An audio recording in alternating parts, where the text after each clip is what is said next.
Morning. I was going to say that next, but you beat me to it. All right, thank you. Hello, everybody. Welcome to the Thursday, September 15th meeting of the Traffic Safety Work Group. We are meeting. First, let's confirm that we do in fact have a quorum. You have your full membership present. Okay, great. So we will proceed. We're meeting today. The open meeting is being conducted remotely pursuant to Chapter 20 of the Acts of 2021. This meeting is being convened by video conference via the Zoom app as posted on the town's website. The meeting will be aired at a later date on the Town of Nantucket YouTube channel. Please note that the meeting is being recorded. All attendees are participating by video conference. Accordingly, please be aware that other folks may be able to see you, and take care not to screen share your computer. Anything you broadcast may be captured by the recording. Please be sure to speak through the chair. Please remember to identify yourself and speak clearly in a way that helps to generate accurate meeting minutes. And each vote in this meeting will be conducted by roll call vote. And with that, we'll call the meeting to order. I would like to have a brief moment of silence for Mr. Jack Gardner. We haven't met in some time. He was a long-term member of this work group. I've served with him since I was first appointed, and considered him a mentor and certainly a most upstanding gentleman and member of our community. So if we could just have a moment of silence, please.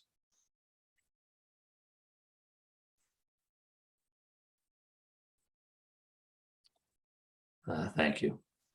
And with that, we will move on to public comment for any items that are not otherwise on our agenda. Is there any public comment? Please feel free to raise your virtual hand or turn your camera on and wave at me, and we'll be sure to acknowledge you. Seeing none, we will move on to official business. We have under item A, there's 4 matters that have been previously on our agenda, really all regarding loading zones, which I believe if everybody on the work group is in agreement, they're more of a global type of an issue that perhaps over the winter months and with some time we could, and with Mr. Reed on board as well, find a way to perhaps allocate some time and see if we can come up with a more comprehensive plan to look at the loading zones in aggregate instead of sort of piecemeal. So if there is no objection, we'll move on to item B by unanimous consent unless someone feels differently. Okay, thank you.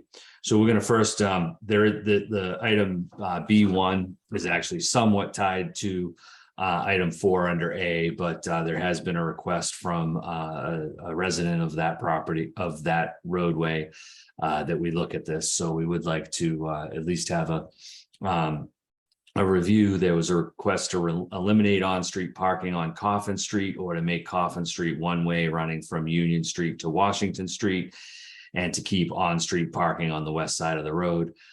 This is the road that runs next to the Lobster Trap restaurant.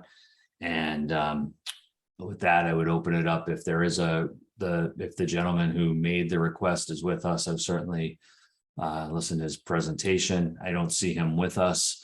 Looking at the agenda, on the packet information. Does anybody, I don't know if you want me to share. Why don't I share this, unless you want to do it, Erica? I have it right here. I have it up too, whichever. Go for it. I'll leave it to you to control that, and I'll try to do the other side of things. So, as I think we all know, it's a fairly narrow road, and there's been parking, that is allowed along there. The Lobster Trap does often put cones next to their building, as shown in the photo, for their deliveries. I think that my sense is that's sort of part of the discussion for the overall review of loading zones. But certainly if anybody, has any thoughts or feels differently on this, I'll open it up to discussion from the work group, whether you want to take any action on this. The specific requests, why don't we review those quickly? Thank you, Erica, is to eliminate parking altogether, make it a one-way and keep parking on the west side of the road, and delineate the lobster trap. And I would say the other option would be that to take no action at this time. So is any feeling on the work group how we may wish to proceed with this, or for a recommendation? Ultimately, this would be a recommendation to the town manager for action, if there was any. Mr. Sylvia. Just a good thing on the loading zone. I know this is more about the one way, but I believe that's a seasonal loading zone.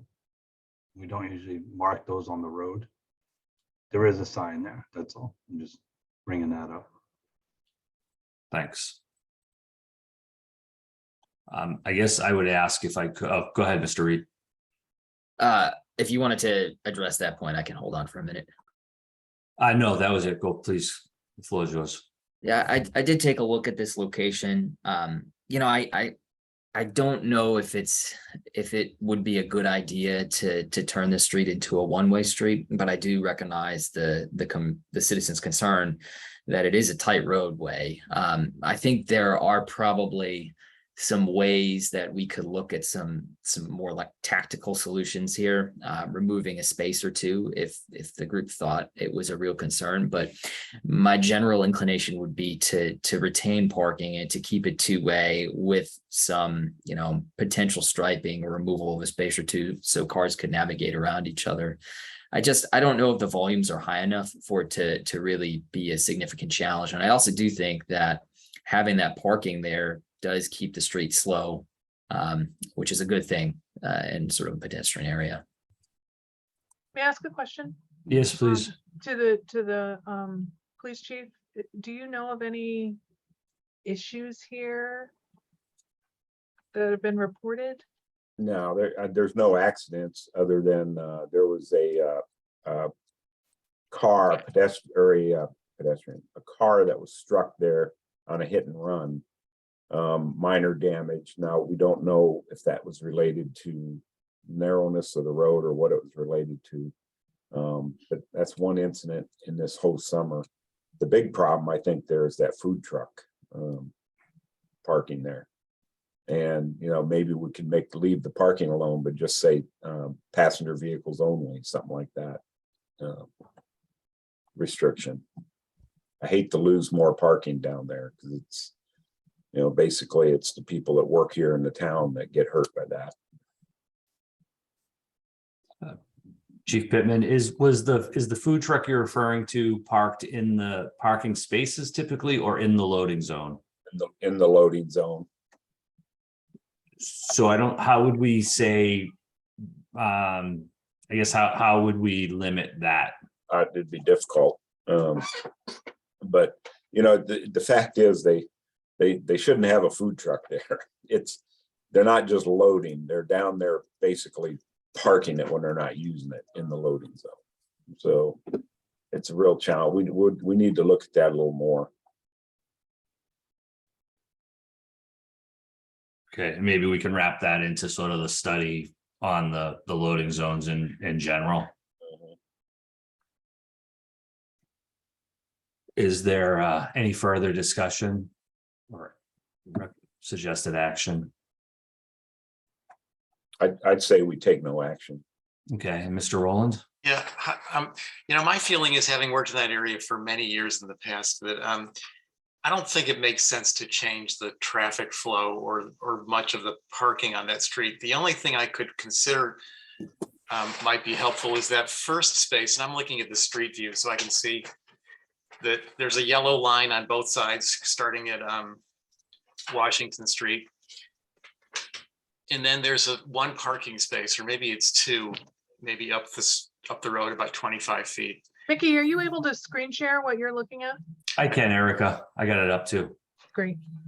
Just so we Yeah. can all see what. Sure. Yep. I was thinking the same thing. That's it. So that where that pickup with a box on the back is parked, that's when cars are pulling off of Washington up into Coffin, that parking space could jam cars up back onto Washington. So, maybe if we eliminated just that one space, it would allow a queue to form as cars are trying to leave Coffin. Allow two-way traffic, at least for the first, couple of spaces. That's my only suggestion. That's the loading zone they're talking about there, isn't it? Right, it is. Okay, I thought it was further up by the cement building. That's No, I think it's back there. okay. Mr. Sylvia, can you confirm that? Yeah, I believe that's where the loading zone is. Right here, correct? Yeah, and then, But then I think they put cones up here as well, correct? yeah, and then Correct. there's other businesses in the area like the Legion and stuff that don't get a chance to use that loading zone because the trailers usually parked there, that yellow trailer.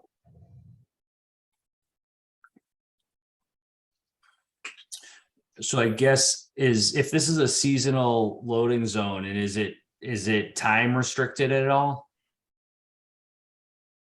Well, technically, a loading zone shouldn't be used for more than 10 or 15 minutes or however long it takes to unload the load and move on. Unload or load.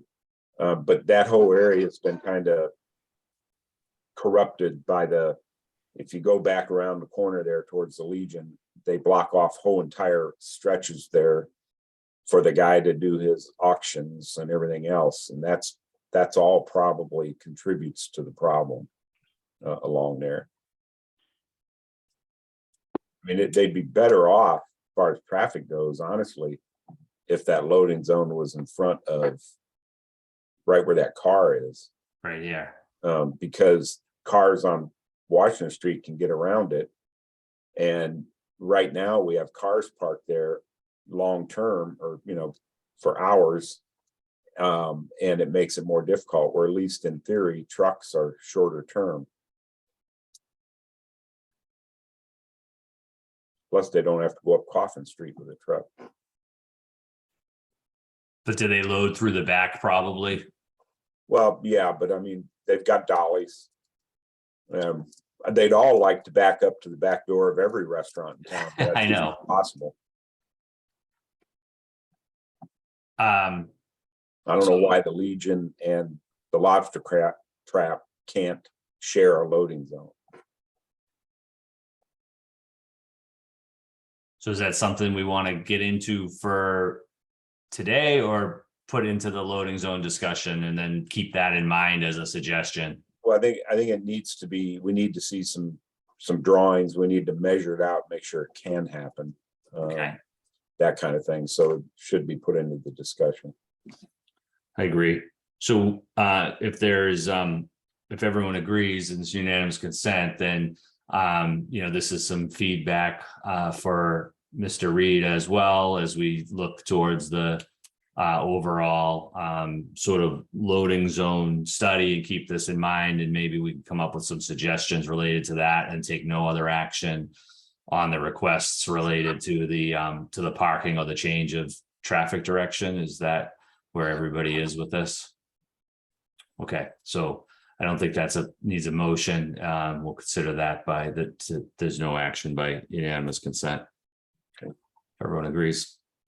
We'll move on to item 2, which is let me stop sharing the screen. Sorry. Here we go. To look at the intersection of East Chestnut Street and Federal Street for sightline visibility issues. Erica, do you want to share that one? I don't have a graphic for that. It was just an email from the town manager. Because there is courtesy van parking on East Chestnut and on Federal Street, right on that corner by the Visitor Services Center. When there's vehicles in both of those locations, when you're pulling out of East Chestnut, it makes it very hard to see any oncoming traffic coming from the Broad Street direction. And she was concerned about that. And she didn't know if there was any recommendations that the traffic safety might have. I went down there and looked at this a couple of times.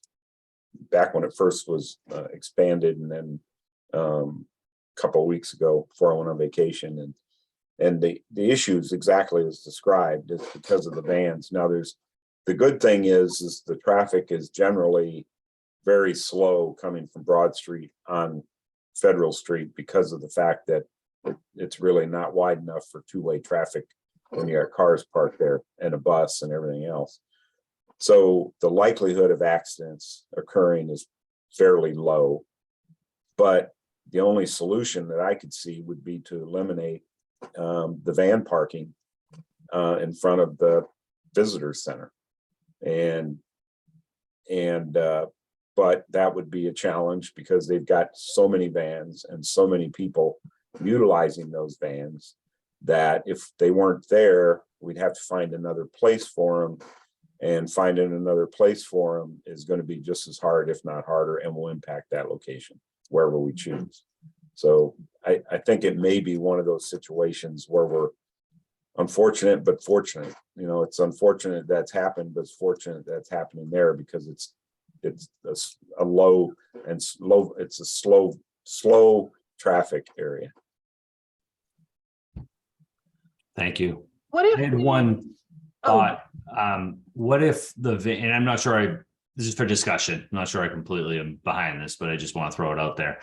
What if we swap the spot here, which I believe is for restricted to town employees perhaps, and put that over here? Did that go away with the moving of the health department, or is It this did, now? so we actually moved. Nothing used to be on East Chestnut Street in terms of courtesy vans. It was on either side of East Chestnut Street on Federal Street. There was one, Right. one of 20, like by Yep. the yoga place, and that was becoming problematic to the business owners because so many people were congregating for the Cisco bus. So we pulled it onto East Chestnut. There's only official parking down at the bottom of East Chestnut, down by the sheriff's office for the, the transport van and such. What if we took the van parking off of Federal Street altogether, and instead of having timed parking on East Chestnut, we used it solely for courtesy? That's what I was thinking. Like, should the courtesy vans line up here instead? Where are you talking about? Can you see my screen? No. Oh, I'm sorry. I thought my screen was shared. I'm sorry. How's that? Everyone can see it now? Yeah. All right. So what if where the blue truck is, what if this is where the vans were? Well, they do line up there. But there's a couple of timed parking spaces for the public behind there. What if we eliminated those and put those the timed parking spaces in front of the visitor services on Federal Street and just use East Chestnut for courtesy, with the exception of that 1 or 2 spaces at the bottom for the sheriff? That would work. The only challenge we're going to have is that pizza place right there. They constantly are parked in the road and in those courtesy van spaces when people come to pick up pizza and everything. So, I mean, that would be one solution that potentially could work because the vans aren't always there. It'd be worth a try, I think. So the recommendation be to move the courtesy and how many courtesy van parking spaces should we have? 2? No. 3? Probably So it would 4. run probably from the crosswalk to the white Jeep, pretty much like past where that little parking is, create 3 courtesy van spaces here and none on Federal Street. It would probably just go to the official parking only. Yeah, that's what I would do. You really would lose. You don't think we'd even have 1 down there? But then we would have all the parking in front of visitor services. Which is probably 2. That's like 2 to 3. Depending on what kind of vehicle you have. And when the courtesy van parking stops pretty soon, doesn't it? In terms of, isn't that seasonal? It goes. I mean, it's not as heavy now after Labor Day, but it's still useful. I guess the question is if this was gonna be a recommendation, should it be implemented now or? So how about if we did this? How about if we go back down 3 spaces like you suggested? And then if there's a space between that and the official parking, we make that a short term, like 15-minute space. And the vans, courtesy vans, if it's open, could use it. But if it's not open, the pizza people can get their deliveries.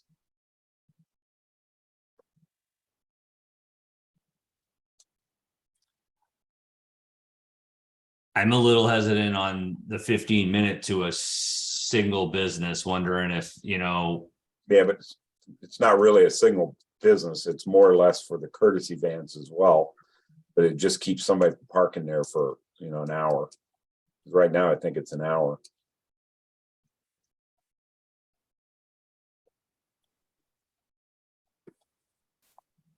how's everybody else, any other input on that? I mean, I certainly think that it's worth a try to make this sort of van row, if you will.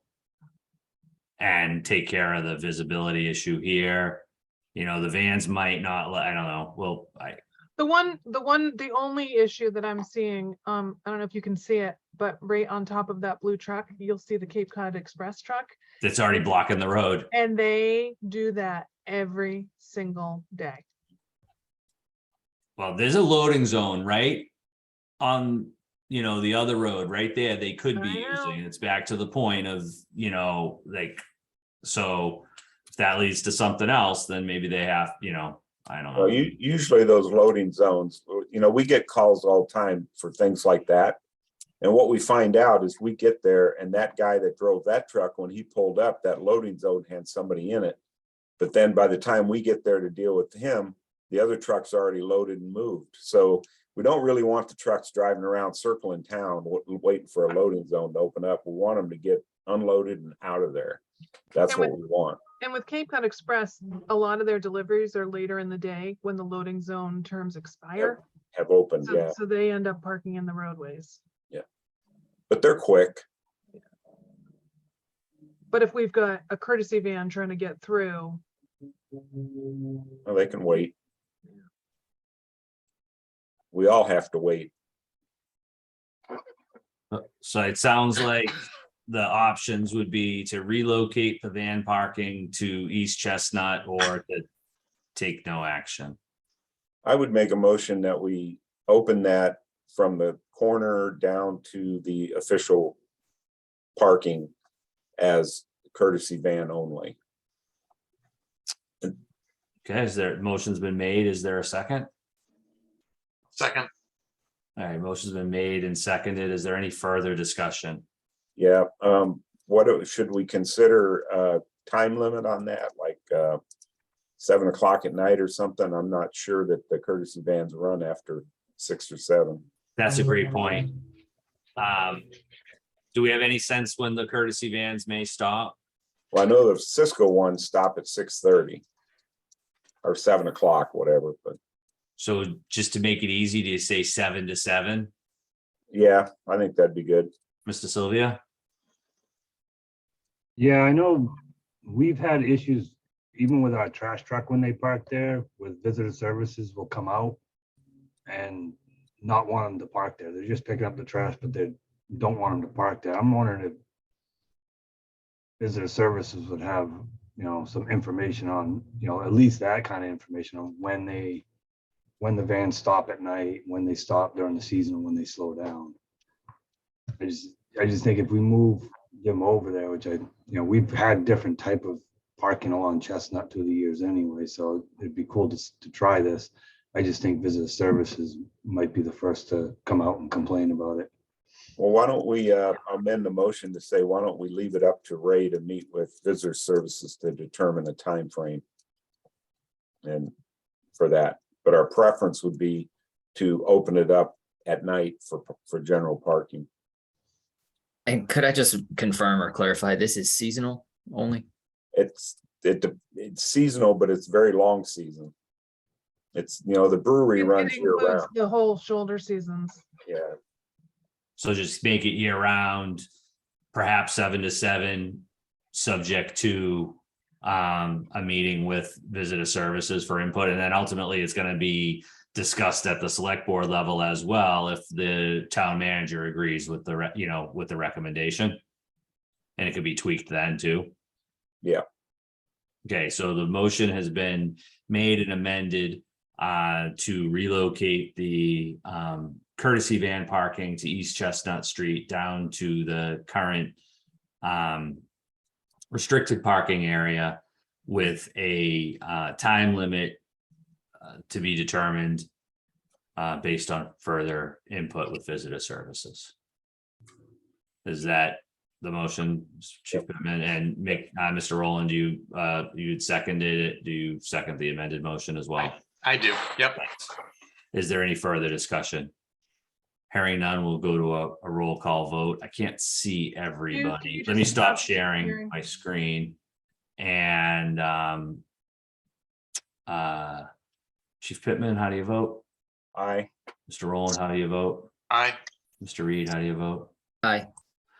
For DPW, just for Ray is Ray has been designated. Yep. Thank you. All right. I'm He's happy voting. to hear that. Mr. Sylvia, Aye.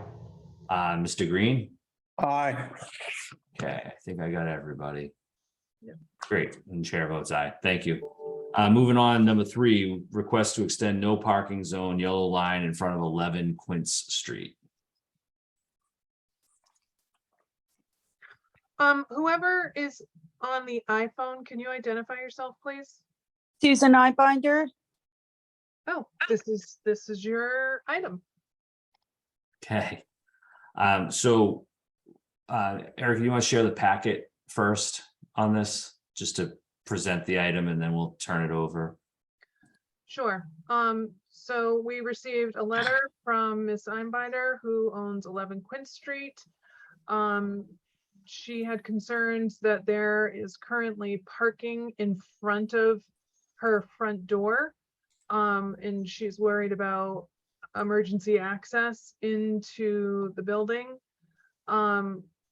She also says that this yellow line here, which is across her driveway, people are regularly parking on the yellow line, which makes it difficult to get in and out. Okay, thank you. And sorry, 1 second here. Can I know one thing? Yeah, please do. I did speak with the fire prevention officer about this, and I had him go and investigate the property earlier this summer, and he did feel that the access, there's a gate and a back door off of the driveway, and he felt that they were sufficient for emergency access into the dwelling. There was some shrubs inside the property that he suggested be trimmed back to make that easier to access. Unfortunately, I don't believe Miss Einbinder was present. There was a renter there. So just wanted to note that. Okay, thank you. Ms. Eidenbinder, would you like to add anything to your request? Yes, I think that I submitted this request as it is more extensive than I believe that this is really a safety issue. I cannot access my home and go in and out the front door as cars park directly in front of my entrance and park so close that I cannot safely step down and access my home. I presented and spoke with Erica, and at the time, I thought my husband was going for back surgery. And in fact, he's now going in the pre-op for his back surgery. They had an incidental finding and he has kidney cancer.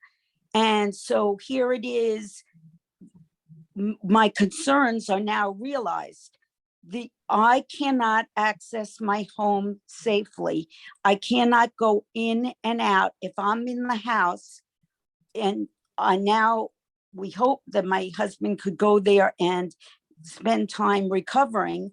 And you cannot step down and safely. You cannot leave the house. There are times it's literally blocked. And this, I think I have a right as a homeowner to be able to go in and in my house and have access to it. I was also saying that I watch my grandchildren and I cannot safely get them out of the house. I cannot put the stroller right in front of the stairwell and be able to bring them out and put them in the stroller. I understand that the fire, someone from the fire department came, but he did not address that if there's a car, my car, to park my car in the driveway, it is not accessible. If there's a car parked there, that blocks your accessibility to get in and out. That side door was put in as an add-in when I did construction on my house. The main exit and entrance from my house, and when it was built, was the front door. So the width of the door, the gate is narrow. So him saying it's not accessible. You cannot, the only place is my front door. And I lived it, I experienced it. I'm there when literally I sent you photos where you see when you can't get out. You literally cannot get out. And I can't imagine as a homeowner that this is something that could easily be rectified. I also addressed, as I said, that the way the lines are now configured is that not only is my front door blocked, which is my main concern, but something that the police department knows is that people are parking to just squeeze into a spot. And there I am, it's a double whammy. I'm now getting stuck in my house because I can't pull out of my driveway. And there is a record of a construction worker literally going into my cross the street neighbor's banister because of this problem. So it is, this is something that is a real, it's not a wish, it's something that should be my right as a homeowner to be able to go in and out of my house. So I, and if you look, it's my house that has the steps going down. So you need to be able to safely, in the Disability Act, they'll talk about what your rights are and to be able to have access in and out of your home. I never envisioned this to be an issue for me. So I would kindly, am asking you to consider this. And I didn't do this lightly. I've been living in my house for a lot of years now. And this was something that I, know that this is a real issue. Thank you. Work group members, Ms. Mooney. I just have one more thing. The fire prevention officer and I both I looked at the street view from my computer and he did an assessment on site, but I think that this property is only one of two that doesn't have yellow lines in front of the main front door. And the other one does not have stairs going down. It is straight.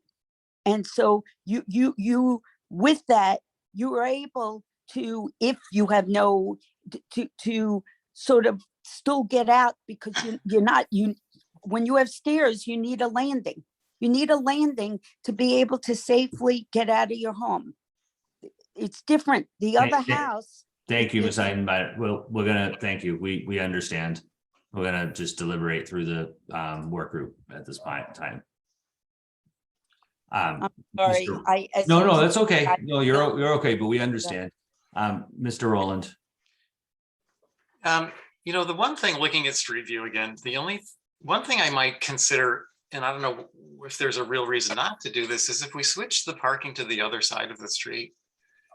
It appears that the north sidewalk is a little bit wider. I'm not sure if I think work was done on that sidewalk or one of those sidewalks recently, which maybe not showing up on the street view. But in terms of wheelchair access and accessibility, at least on the street view, it looks like the northern sidewalk on the Einbinder side is probably the better sidewalk, a little wider. But it's the parking side and all the cars are parked blocking the sidewalk. That's a pretty narrow spot right there, but so is the other side. So I think it might be worth a look. I'd like to look at this myself and to see, throwing in the equation of wheelchair access, that might affect how we look at this one. So just a thought. Thank you, Mr. Rowland. Ms. Eidenbeiner, if I could ask you, as a resident of this street, what would your thoughts be on the parking on the other side of the road the whole way? That is not something that I even were considering or addressing.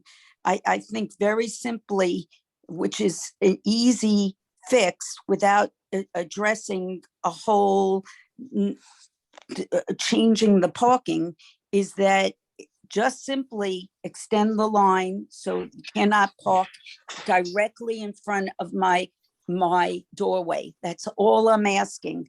That's a very simple request, not to park. They could park in between the two homes. The next home next to me, there's still will be able to park there, but just not in front of my doorway.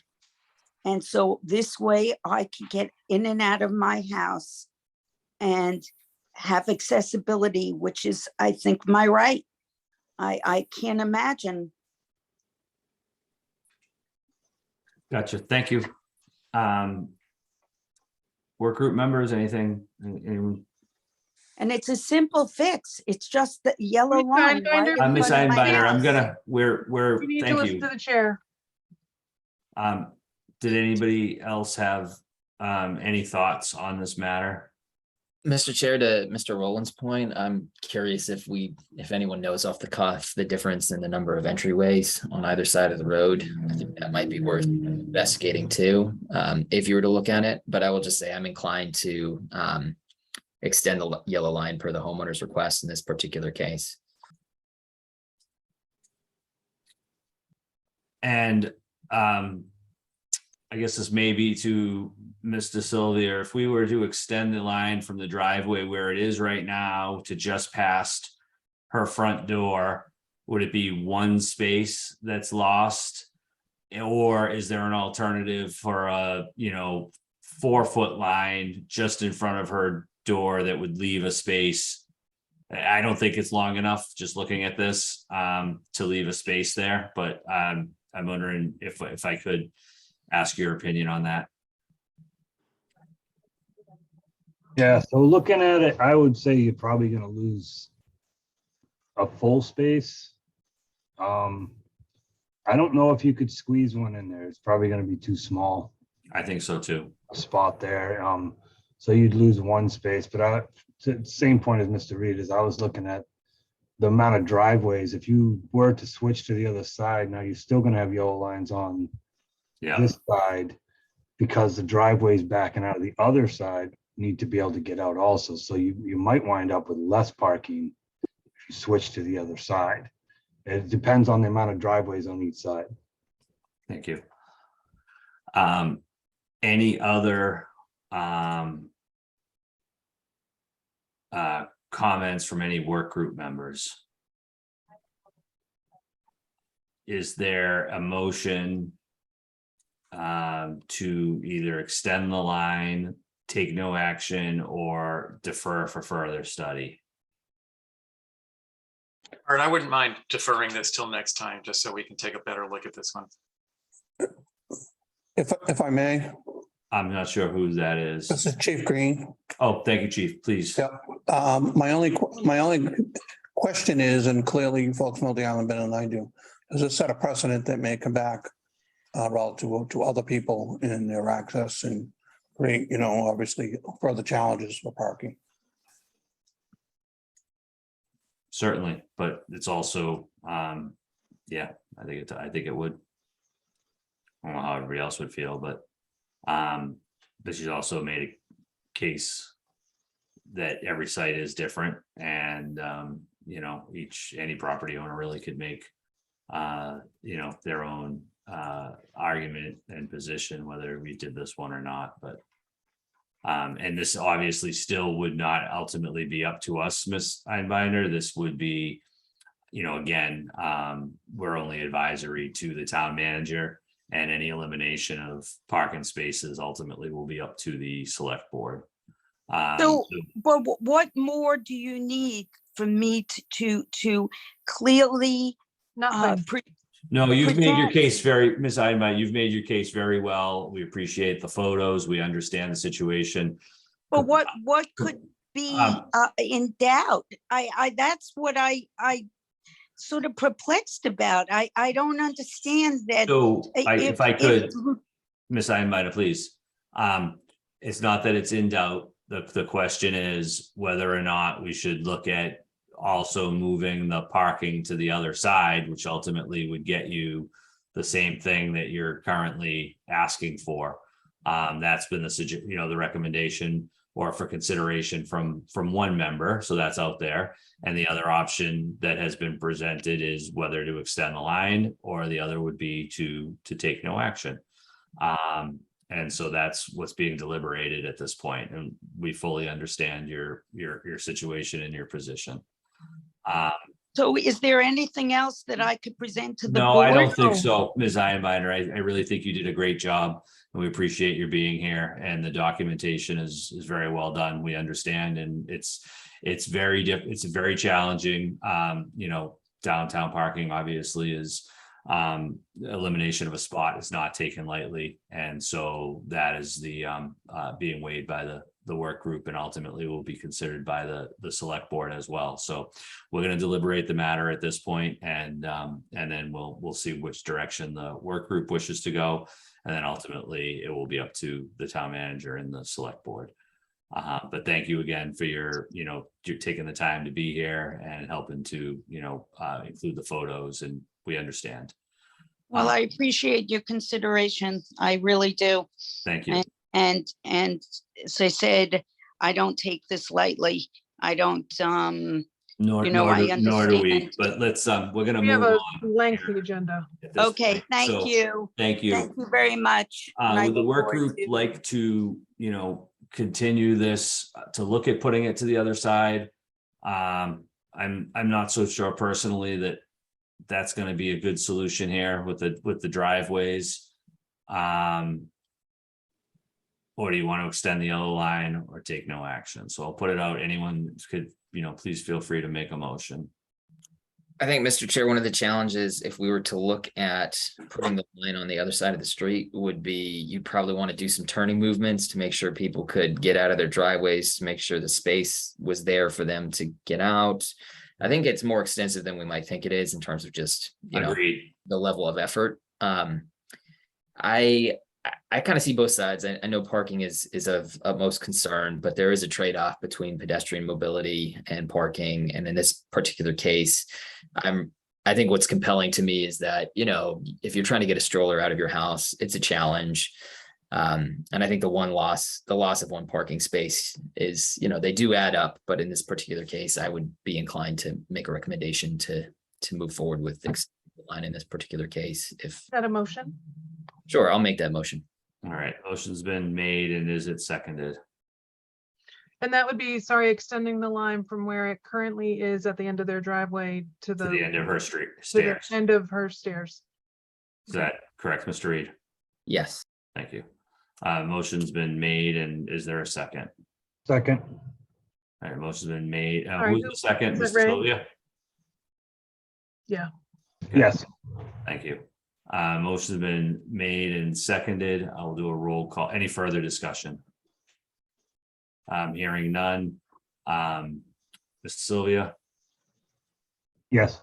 Mr. Roland, Aye. Mr. Reed, Chief Pittman, No, Chief Green, No, and Chair votes aye. So Ms. Einbinder, the recommendation passed, so now it's going to be reviewed with this town manager and potentially go to the select board. So I will be in touch with you. Okay, thank you very, very much. I'm very appreciative. Thank you. Welcome. We're Have gonna a move great on. day. You too. We're going to move on to the Surfside Association. We had requests for 2 stop signs. Let's take them one at a time. The first is driving north on the boulevard at Clifford Street. Ms. Mooney, can you share the screen for that Yeah, one? give me 1 sec. Or I have it Yep, here I can too. do it. I was just making a note that Marty stepped away.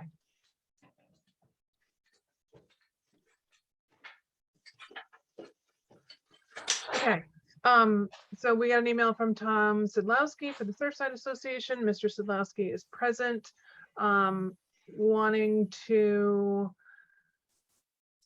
request the town consider 2 new stop signs driving north on the boulevard at Clifford Street, driving south on Lovers Lane at Orqua.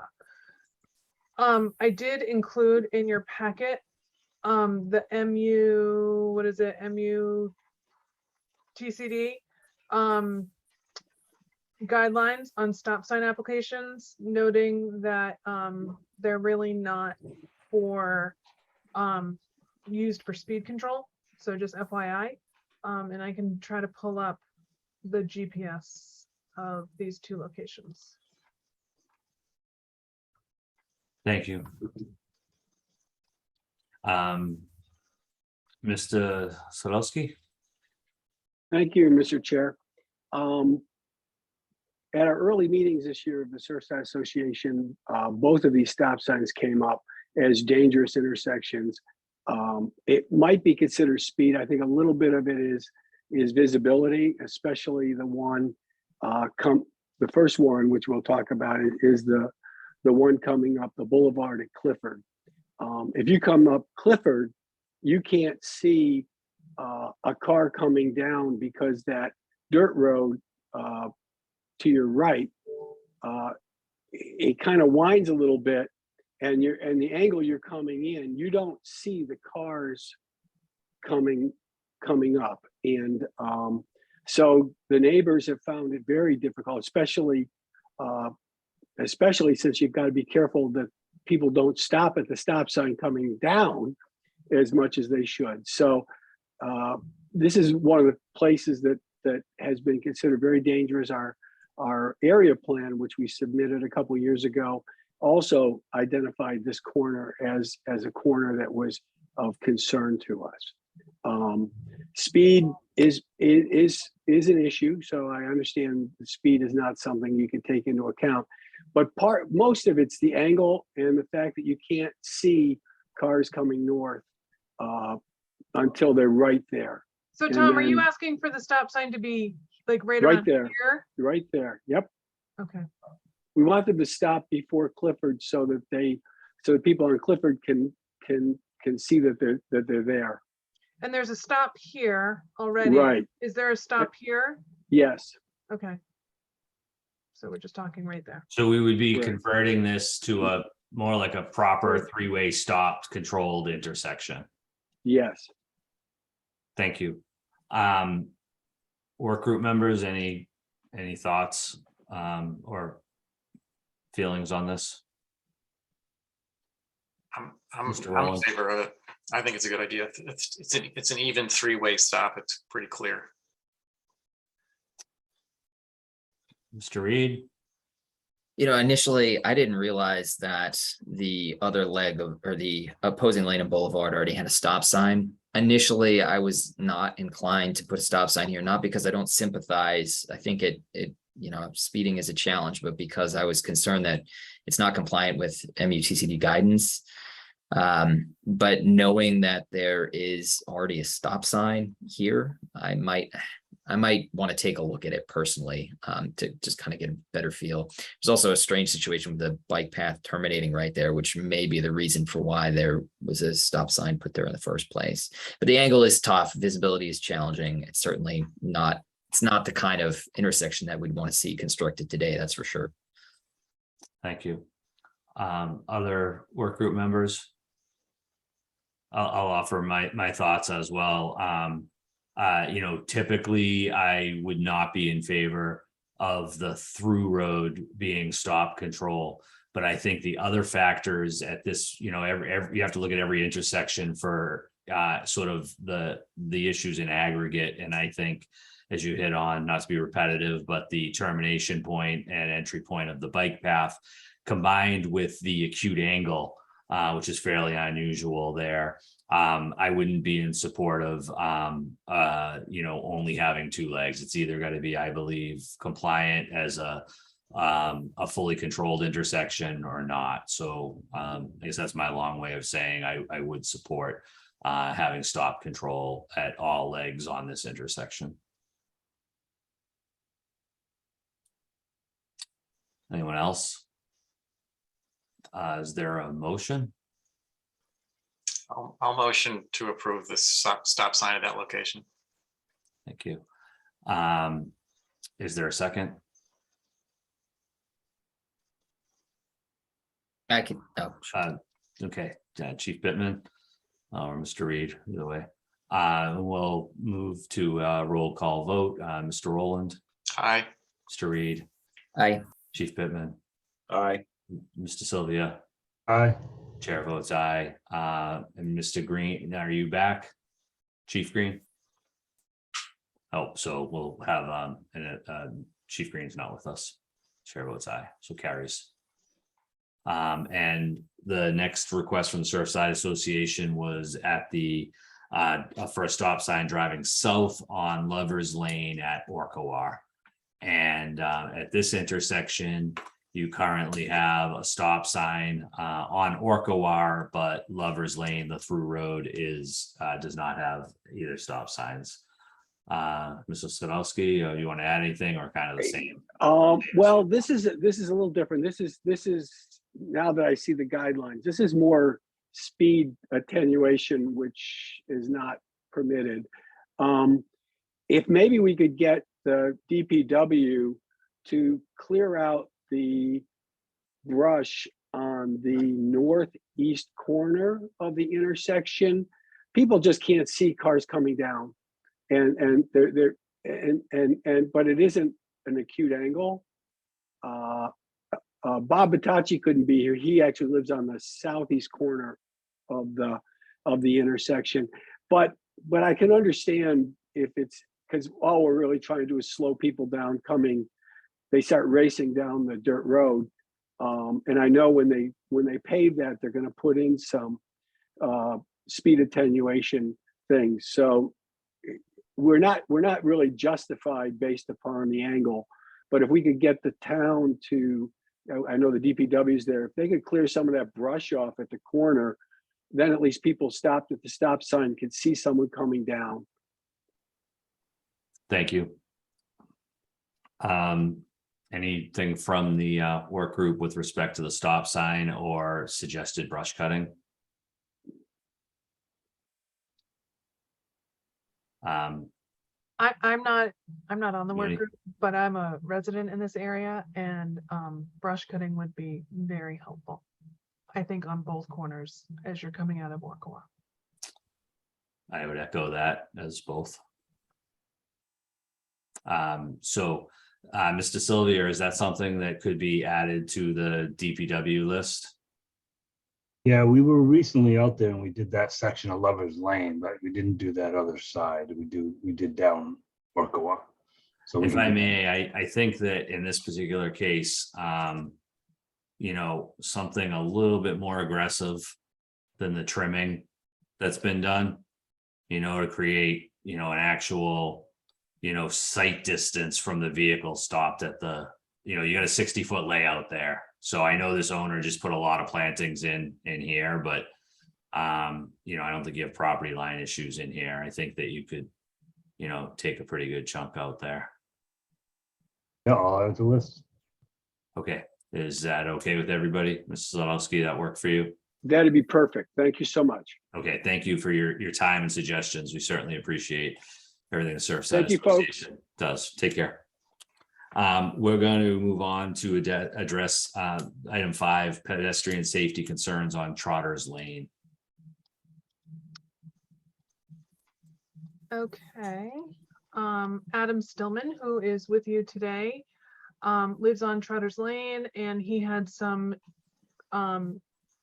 he noted about the speed bumps and speed limit signs on Newtown and Parker, just eliminated on-street parking, and how Trotters is now getting used as a cut-through, or has been, and there's lots of pedestrians and children on the street, and you didn't know what could be done.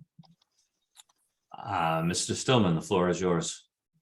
Thank you, guys. So the first question would be, sounds like this is a fairly new topic for you guys, so it hasn't been brought up, just so I'm not being redundant here. No, this is right. No, Great. Go for it. Okay, so I've been sitting out on my porch working since about 2020, so many mornings. So mainly what I see are people pulling off. I'm at the fairgrounds end, and people pulling around the corner and just, I would say, gunning it down the road fairly often. There's no sidewalks at night. There's no lighting. I don't see any speed limit signs, not that that will slow people down. There is one light that as of last month was kind of flickering. And my thought was, when talking with many of the neighbors, that since the Newtown speed bumps went in, that Trotters is being used more. And people seem to be in a rush to get from Hooper Farm to Trotters or vice versa. At night, it's very dark, obviously, without the sidewalks, and there is a fair amount of pedestrian traffic, whether it be on bikes, foot, whatnot, at night. That makes it dangerous. So suggestions, obviously, first easy ones, get some speed limit signs up there. Erica did tell me, I believe, in the email that the limit is generally 25 if not posted. Is that correct?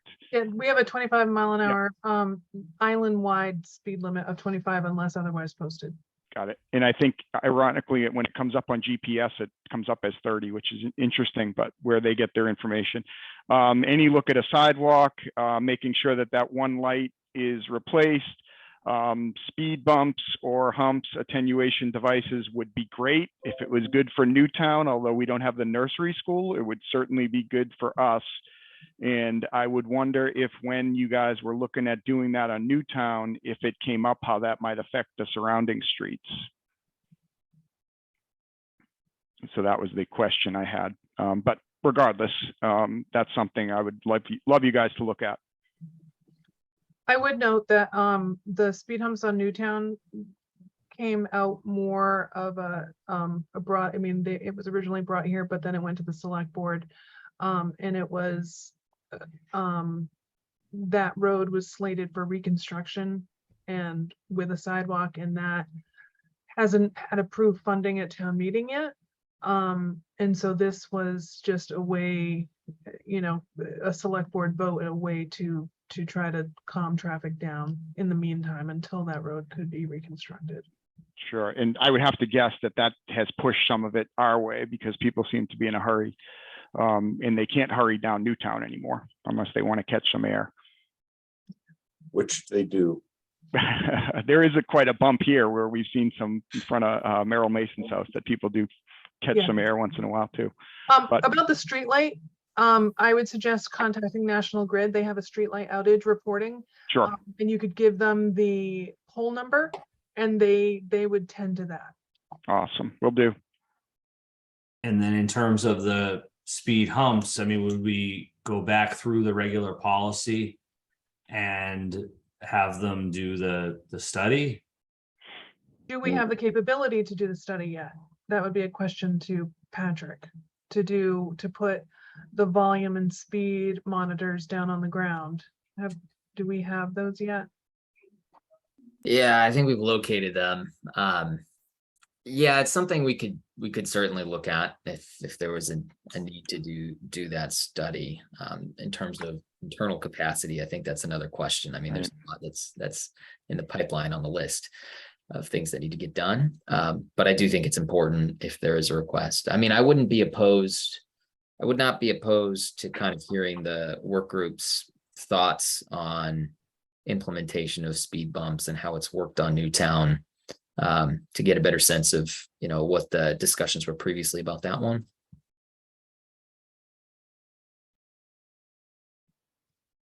Work group members? Well, the speed bump implementation on Newtown was quite contentious, actually. Mhm. And if my recollection is correct, this committee voted not to recommend it. But there was a hearing at the select board because the individuals kept pushing it, and that got to be quite contentious. And then they voted to go ahead and give it to them. And I would note, I don't have a number to give you, but I would note that we get fairly regular complaints now, not about people speeding, but people jumping the speed humps, driving around the speed humps, trucks going over the speed humps, making a lot of noise, trailers, landscape trailers banging. There's no simple answer, and speed bumps are not it. People have to really think twice. The other thing that happens with speed bumps is the DPW, correct me if I'm wrong, Ray, but they kind of go to the end of the DPW's plowing list if you put speed bumps on your road. Does the town have a policy for implementing speed limit signage? Well, that's kind of a double-edged sword too, because for years, all we heard was there's way too many signs. We got to get rid of all the signs. We're destroying the vista of the island. And so the select board adopted a 25-mile-an-hour speed limit island-wide policy unless posted otherwise. And part of the objective of that move was to get rid of all the various speed limits and speed signs and stuff throughout the island. And then the DPW started getting frequent requests for new speed limit signs, and they implemented a policy that unless it was approved by this committee, they wouldn't put them up. And nobody, as much crying as we heard about too many speed limit signs and too many signs, we're kind of surprised by the amount of requests we get now to put them back up. It's like we go different directions, and we'll put them all back up, and next year they'll want them all back down. I mean, I can't imagine that everybody that goes down the road even knows what it is, especially if they don't live here. Studies have said that signs don't stop speeding. It's really only active enforcement, or what's that other word? Traffic calming devices or design that makes the difference. It's not signs, and we certainly don't have enough officers to enforce speed on every road that we get a complaint about. Understood. By the way, my driveway's open. If you guys ever want to park there and keep an eye on things for a bit, I'm more than happy to allow it. Thank you. Thank you for your consideration. I hope something can be done. Obviously, I'd hate to see someone, injured because of it as well, but definitely an observation. I'd be okay with a sign, at each end of the road. Ms. Mooney? I actually take this route to bring my child to school every day. A lot of times I take Parker, but sometimes I take Trotters. And Trotters is heavily populated by school children in the morning, biking and walking.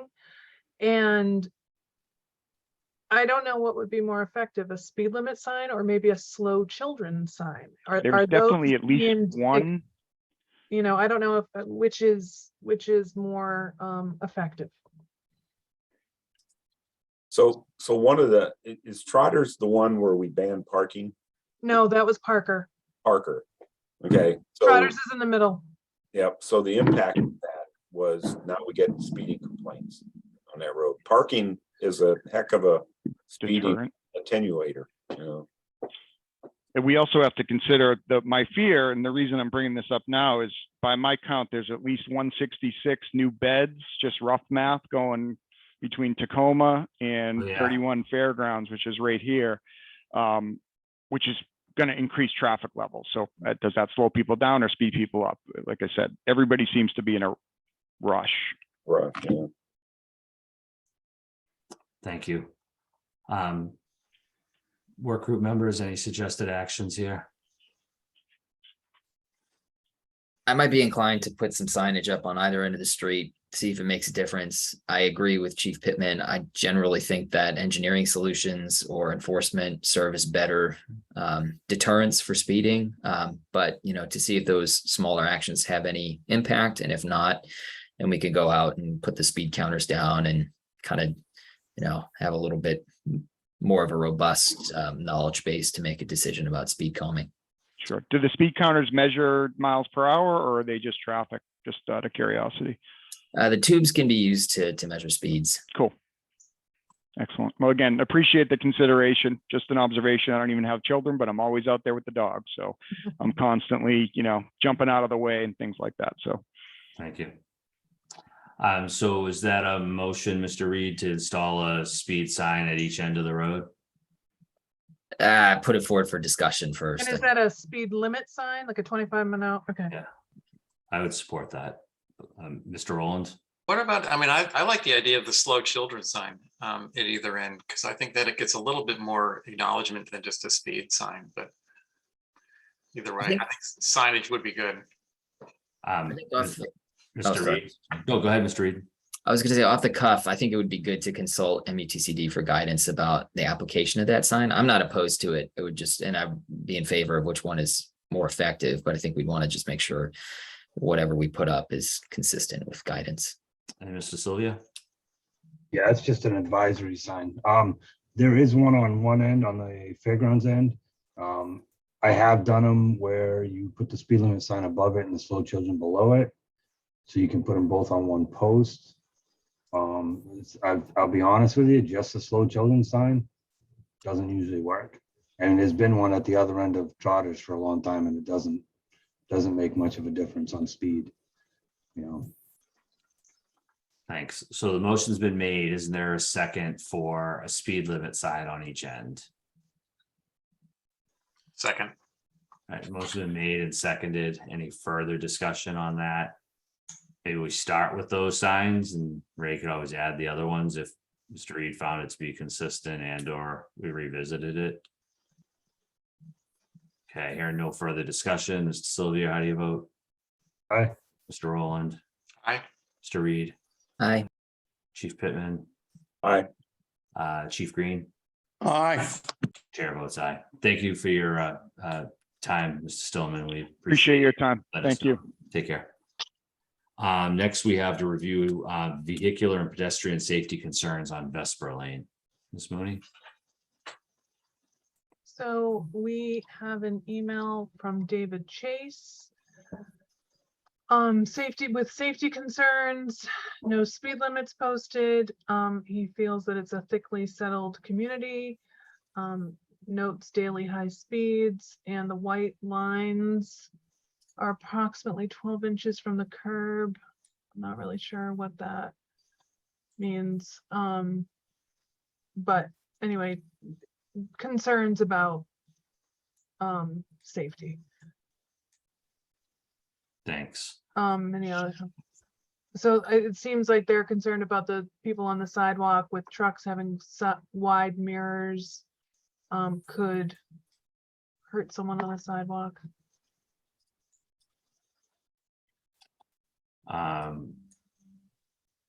Just trying to bring this up as And Mr. Cox is not here. I will note that I did invite every single person who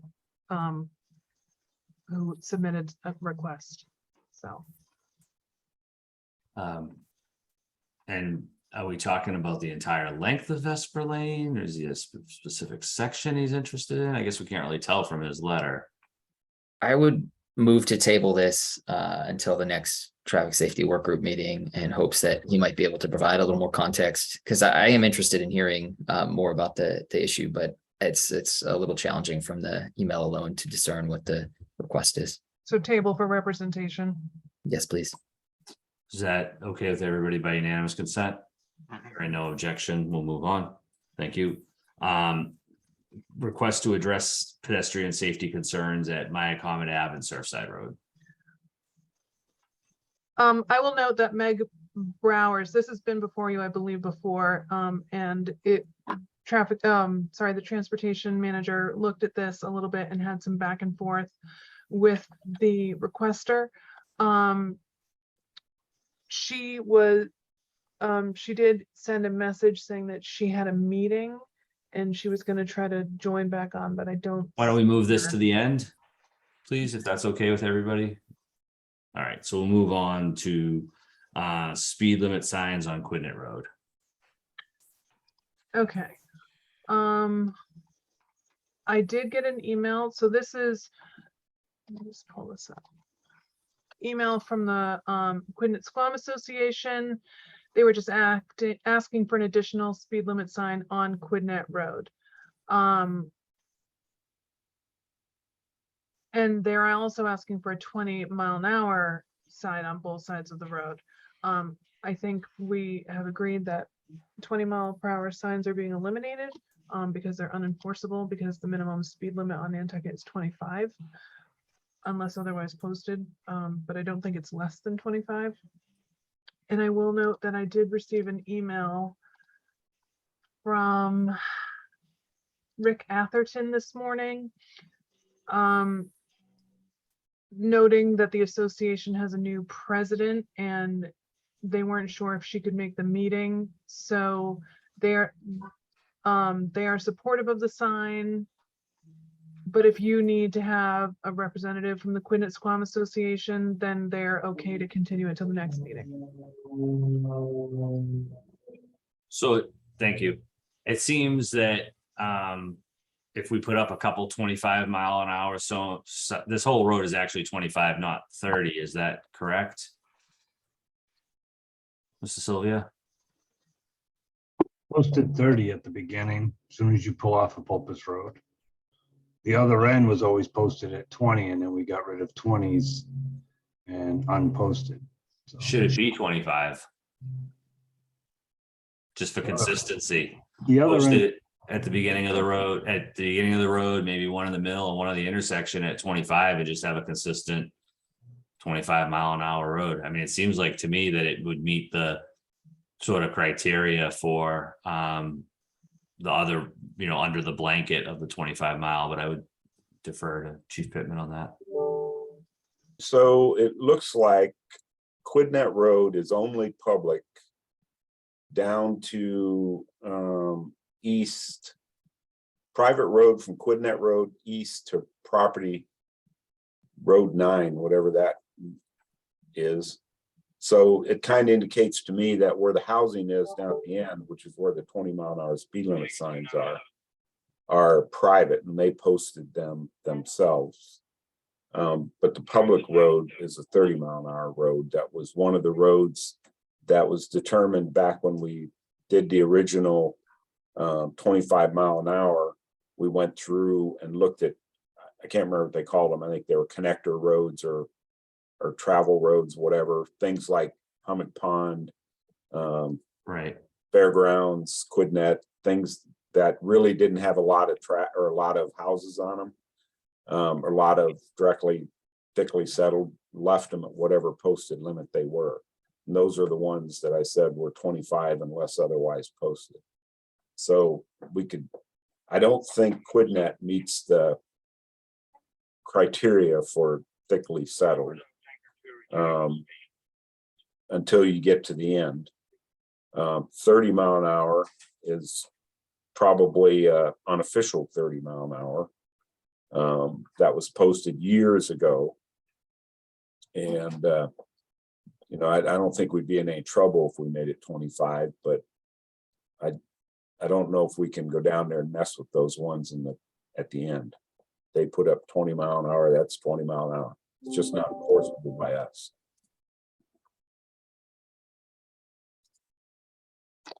Okay. So I guess the question is, do we put up the 25-mile-an-hour signs. Well, I don't think they're gonna want more 30-mile-an-hour signs. no, I think what we're being asked is not possible. I think the only thing we could do is we could ask the select board if they want to reduce the speed on that road from the posted 30 to 25. And then if so, then we could post the signs 25, but really that would be probably a select board decision, I would think, with whatever our recommendation is. If I may, perhaps we don't take action at this moment, respond to the requester and see if they want to make that request to reduce the speed limit instead of us actually doing it. Tell them we can't do what they would like us to do. And if they want the speed limit reduced, then please make that request and we'll consider it. Does that seem amenable to all? All right, hearing no objection, we'll proceed. Ms. Mooney, can you send them an email to that effect? Yeah. Thank you. A request for no parking designation on the west side of Mill Street between Prospect Street and Mill Hill Lane. This request came from Richard Griffith, who has been patiently waiting with us. Okay, maybe right before I turn it over to him, we could bring up a quick graphic Yeah. Give me of one the second. area, please.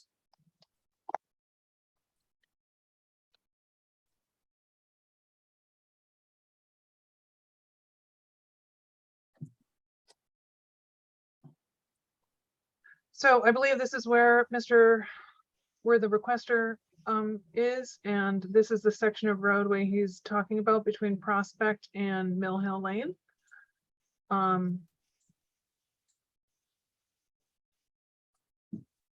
Correct? Yep, that's correct. Mr. Griffith, the floor is yours. Excellent, thank you. So on this stretch of Mill Street, you have the backyards from the homes on New Mill, which I believe are on the western side of the street, and then you have 4 homes facing this section of Mill Street on the eastern side of the street. Unfortunately, what happens is you have individuals parking out in front of their home, and then the road, as you can see a little bit here, considerably narrows. When I measured, it was about a 50% decrease from the widest point on the north side of Mill Street, which is the other side of Prospect.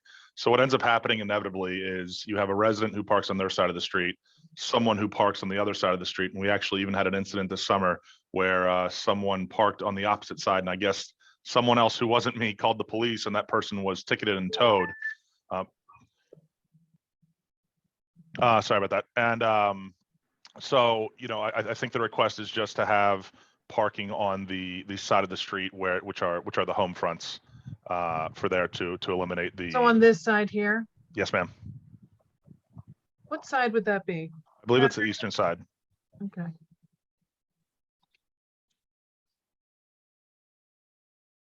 So it happens frequently, and then it completely blocks traffic entirely for the whole street.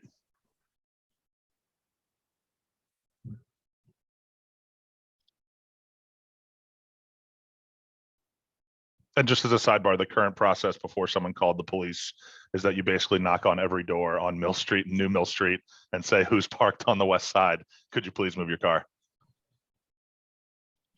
Thank you.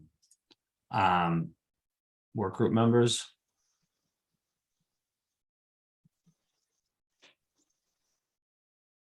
Mr. Chair, if I may. Yes. I'm wondering if Mr. Griffith could speak to whether or not the community, his neighbors have talked about this, and if there's wide support for anything. Yes. So there are only 4 homes on that section, but we also are familiar with the individuals who live on Mill Street. I've talked with the owners of 23 Prospect, which while facing Prospect, their parking spot is on Mill Street. They also own the cottage adjacent. Myself, our next door neighbors, and then the neighbors farther up we basically had as this person was being ticketed and towed, he made enough noise that the entire neighborhood came out to watch the spectacle of him cursing at the towing truck company and the police. And we basically said, look, this happens frequently enough that it's a real frustration. There's a lot of parking frequently also at the top of I guess it's Mill Hill and Mill, which then makes it basically impossible to turn the corner. Yeah, if you see right where that arrow is, yes, there's always parking on that, Erica. Yeah, if you just move your mouse to the left a little bit, and up a little bit, and now to the right onto Mill Street. So yeah, basically that spot right there. There is basically a car permanently parked there, which makes making the turn, if you want to come in as I do and most residents do, I either come in off of Joy, so my car is facing towards Prospect. So when I exit, I go that way. There's just constantly parking on that western side of the street. I have wide support for it. I've been texting with my neighbors now about it, saying I'm about to present. So we are not a private society, so unfortunately, like Squam and Quinnett, there is no president representative, but I have been voted by the other residents of Mill Street to make this request.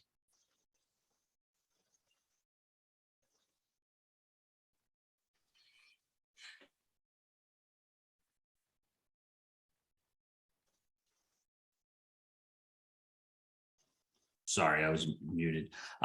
Thank you. That was helpful. Work group members, any thoughts on this request? Support? No or no action. If I could ask a question, Yes. the people that are parking there, are they residents or are they, where are they going from there? Yeah, so I think it's a mix of things. I think that the folks that are parking on the west side of the street, which is where the homes are generally exclusively residents or individuals visiting those residents, or people who are having someone stop by to help on their house. The folks that are parking on the east side of the street are a combination of two folks. I would say, first it's a lot of folks who are parking there and doing work on I think is it New Mill, the next one up. There's a lot of folks who are parking there and doing work on New Mill. We also have a lot of people who park there and then are going somewhere else on island, whether that's the individual who was ticketed and towed this summer, I think was at a party on the north side of Mill Street, on the other side of Prospect, and basically couldn't find parking and for some reason thought that blocking the road was the right approach. Mr. Green, if I could, or Chief Green, if I could ask you, and maybe I could share my screen real quick here too. It might be helpful to have a street view of this. So correct me if I'm wrong, Mr. Griffin, I got it here. So you've got that is actually the north side of the street. Right. So our side of the street is the reverse. Right. Sorry, got it. I thought I knew that didn't look right. Here we go. Yeah, and you can see the street is narrower in part and parcel because of the sidewalk, and I guess those are owner maintained, that little strip of gravel there as well. So are you asking to have people park on the sidewalk side? That's what we do right now. It is the other side of the street that gets clogged up. Frankly, I would be fine with parking on either side of the street. The sidewalk street side is clear because it doesn't have all of that brush, but just making it parking on one side so that we don't have the road blocked would be the goal. So we'd be looking to put a yellow line, no parking along the west side of the road. I mean, it makes sense to me on a road this narrow to restrict one side or the other. But I could see, and we don't want to, I could see where it would cause a problem for the police as well. If this, they don't need a headache like this, I can imagine. Are any hydrants on that street? I'm sorry. Any fire hydrants on that street? I don't believe so. I could be wrong, but I don't think so. Okay, that would be my only concern. If you may, obviously the line may be different. I mean, there is a water line shown up there. I'd be surprised if there wasn't at least one somewhere. I'm gonna get it wrong, but there's basically a circular disc at the end of my driveway that denotes access to the water line. So I don't know if that's the case. I was just curious. I don't have really an issue. I think it's a good idea, one side or the other, but if there was a hydrant, obviously that would affect the parking on, if you pick that side. Is there a motion to restrict the west side of the road to no parking in accordance with the request or any other action? I'll make that motion. Chief Pittman, thank you. Is there a second? Second. Motion been made and seconded. Any further discussion? Hearing none. Mr. Sylvia, how do you vote? Aye. Mr. Rowland? Mr. Reed, Aye. Chief Pittman, Aye. Chief Green, Aye. Chair votes aye. Thank you, Mr. Griffith. Thank you so much for the time. Looking forward to it. So again, just so you know, Rick, this needs to go to the select board because it's an elimination of parking for final approval. Great, thank you. And then just while I have you guys real quick, I'm assuming this is a separate request, but I didn't know you could make a visibility request coming out of that street onto Prospect, which I can discuss at a future meeting if appropriate. Yeah, maybe some brush clearing there might be helpful as well. But again, I'm happy to discuss that at a future meeting if appropriate. If I could make a suggestion, I would call the DPW directly with a request to have that looked at, and maybe they'll create a work order. And if they have any questions about it, it needs to come to us. But if it's a straight visibility, maybe it's something they can just take care of. Mr. Sylvia? Yeah, that by looking at that, and I've been by there, that's a lot of that is coming from private property. So we would have to get Mr. Bogran to send them a letter and go We'd from have there. to see if there's easement, Okay. I mean, encroachments. Yeah, encroachment. So the other option then, what we're saying, Mr. Griffith, is that you also could reach out to town administration specifically to, does that make sense, Ms. Mooney, to Mr. Bogran to look at if there's any encroachments there? Sure, and this is at the corner of Mill Street and Prospect? Yes, ma'am. Thanks. Excellent. Thank you all. Okay, moving on to a request for reversal of no parking on the south side of Coffin Street. Tom Foreman is the requester and he is present. Hi, everybody. Hi, Ms. Mooney, you want to put up that document first, and then we'll have a quick look. And so, Mr. Foreman just went into his reasoning behind not having parking on either side. He said that there wasn't any signage there until May of 2022, when all of a sudden there was no parking. And this is the new signage that's in front of his property where he formerly used to park, I believe. Mr. Foreman, the floor is yours. Guys, thank you. And thank you for your time. And it's been interesting listening to you work. You're really thoughtful about these issues and we're grateful.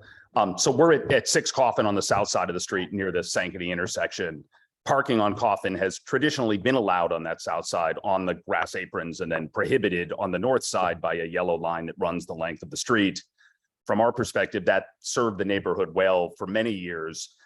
With the exception of the Sankaty Coffin intersection, which is congested and confusing. And I know you've discussed before, and I'm certain we'll discuss again. In May of this year, presumably to address intersection issues, a sign appeared that indicates no parking on either side. The parking enforcement officers sort of really politely and kindly informed us that their understanding was that was intended to apply to the entire length of Coffin Street, up over the hill and all the way to Burnell, where I guess I just note you can't see it and wouldn't know about it and would have absolutely no idea you were parking illegally. But we lived with it this summer and sort of tried to abide by it. And I think I speak for the neighbors when I tell you it was a frustrating summer for a few reasons. One, pushed parking off of big wide Coffin Street, which actually can accommodate it, to single lane streets like Pittman and Lindbergh. It was unfair to our neighbors. It was unsafe. The people doing the parking for good reason were often landscapers with trailers or delivery trucks coming and going or guests staying overnight that stayed parked in front of their house, and it felt wrong and unfair. So would like to do them the solid of allowing people to park in front of my home again. I guess I'd also note it had the net effect of eliminating dozens of spaces up and down Coffin when all of Nantucket and particularly Sconset could use them. And I don't love people parking in front of my home, but understand that it's valuable to the community. And so I question why we'd eliminate it. And I guess the other thing we observed, clearing the entire length of the street caused people to go even faster through this little residential neighborhood. We've always struggled with drivers coming off of Sankaty and continuing to do 40 or 50 miles an hour up Coffin. Like, this made it easier for them. And so they're going faster still. The parking, one of the side benefits of the parking was that it slowed traffic just a little. So look, I totally understand why we would want to eliminate parking at the intersection. That is already congested.